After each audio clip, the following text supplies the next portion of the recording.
Burley Sew.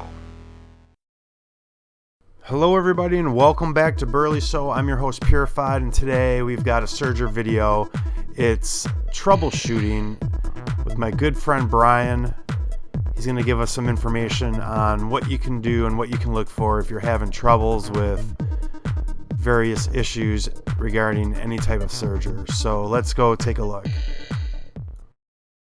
Brian's going to explain some basic troubleshooting. In this video, we've done a couple others. This is the white 534 Serger, and it's a 4-thread Serger, but you're going to show some basic troubleshooting. Yeah. So you got your 4-thread overlock or 3-thread overlock, and you're having some trouble with it.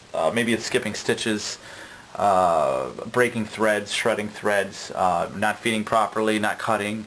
I'm going to show you a couple things to just take a look at first before you take it into a shop. So if you're breaking thread, shredding thread, skipping stitches, or even have broken a needle or two, I always recommend replace the needles and rethread. Replace the needles and rethread. If you just start over from scratch, 9 times out of 10 it's going to take care of the problems. So sewing, it's rethread the bobbin, rethread the needle, possibly put in a new needle. Yeah. This one, it's same thing basically. It's basically the same thing, but I can't overemphasize how much, how important it can be to replace needles. When I used to service these things, I would throw out needles all the time. If I had one little mishap during the service, I can't trust it anymore. Got to throw it away.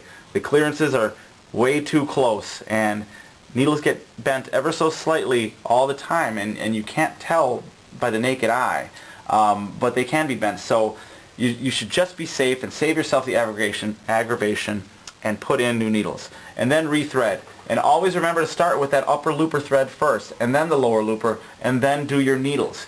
If you do them out of order, if you break a lower looper thread and you just rethread the lower looper, it's going to jam up. It's not going to work. You're going to thread over threads that you're not supposed to be threaded over, and it's going to cause problems. So I always recommend, unless you really understand what's going on here, to just start over with the upper looper, lower looper, and then thread your needles. And that'll put everything in the right place. And the needle doesn't matter which order it's threaded in, or? The needle should be after the loopers. Well, I mean, but left and right, yes. Inconsequential as far as left and right most of the time. So 9 times out of 10, just by rethreading and replacing your needles, it's going to take care of any misthreads you may have, which are incredibly easy and common. I don't care if you've been using your machine for a year or 10 years. And it'll fix any clearance problems with your needles being bent or not inserted all the way, which is another problem I used to see all the time. People would have the needles not pushed in to the needle clamp all the way, just like a sewing machine. If you don't get your needle in all the way, it's not going to sew right. Another problem I've seen is people sometimes use the wrong needle. This is real common. There's a whole range of Serger needles. Some of them are shorter than others. Some of them are longer than others. And if you're not paying attention, you could use the wrong needle. And even some of the needles look identical, but they're not the same. So you want to make sure you're using the proper needle as well. They all look alike to me. Yeah, but you know what I mean? You got to look at those numbers. Yeah. This one is an HAX1SP, and some of them take a DCX1F. JAX1, there's a whole list of on needles. the sewing machine, when you're dealing with, you're dealing basically with weights of numbers, right? Or weights of the needle, as far as. And it's the same here. Yeah, okay, but it's an easy, simple number 14 needle, and you're quoting HC. Yeah, the 14 is the weight of the needle. Right. So I actually have 12s in here right now. Right. But there's a specific model of the needle. So yes. Yeah. So for a sewing machine, you can kind of pretty much. I mean, you go into Joann Fabrics and they've got the needles on the wall, and it's a universal Singer needle. You can use that on mostly any of your Singer sewing machines, and even use it on a Brother sewing machine if it's just a universal 14 weight needle or mostly 12. yeah mostly But with this, it's a lot more specific. Yeah, it is. It can be. And you might be able to get away with that same Singer needle in this, but I wouldn't do it. I think you might see more skip stitches, and you might even hear the machine be noisier because the needle is closer to the loopers than what it should have. So when I go into like my local fabric store, I'm gonna have to look into my manual and see what model needle I should be getting. Exactly. And 9 times out of 10 they'll carry it there. Yeah, under most circumstances. Yeah. If it's a popular branded Serger. Yeah, if it's a Brother. Because I guess I've never looked on the wall to see if there was Serger needles hanging there with. You know what I mean? Yeah, they should have a few different styles. Okay. So that's something to pay attention to, is make sure that you have the proper needle in, it's inserted all the way, and that it's fresh. It's a new needle. I should point out one more thing about these that I used to run into a lot. Thread lead-off issues. So a lot of times, when you have a break or something goes wrong with the machine, it happens here. It happens down where the needles are, where the needle plate is, where your fabric is. Oh, I broke a needle. Oh, I broke a thread. But sometimes that's because something got caught over here.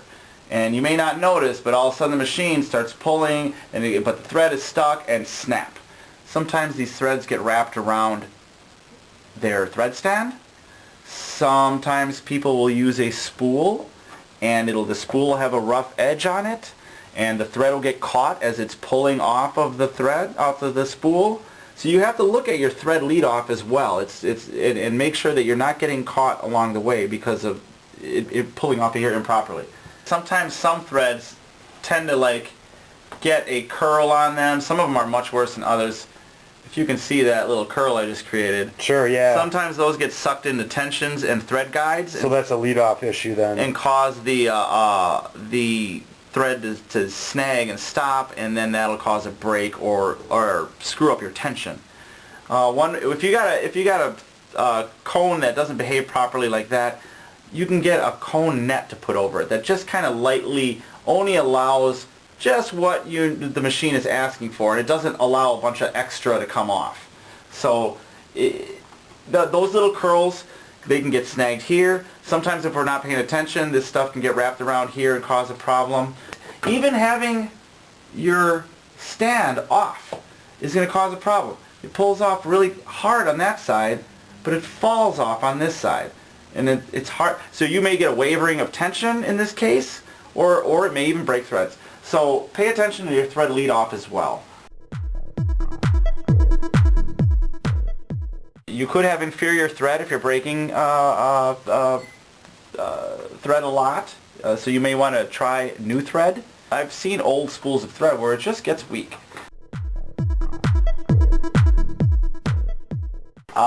If you have some feeding issues, if it jams up underneath, make sure that when you start chaining it, you're helping the chain out from behind the foot, that you're not just running the machine and allowing it to accumulate back underneath the foot. You just want to very slightly help the chain out. I've seen some people when they start off, they got that ball of thread in there because they didn't help it out, and then it gets stuck. So needles, rethread, rethread, rethread, new thread, and just make sure that the lead off and that your threading is proper. And that's 90% of the time. I'm telling you, most of the time that solves it. So many people would come in with the simplest problems.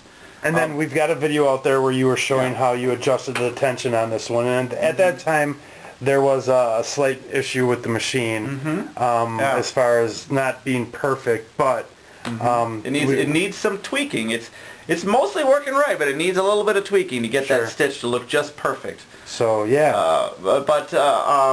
I think most of the time, if you just follow those simple little troubleshooting steps, you're going to fix your problem.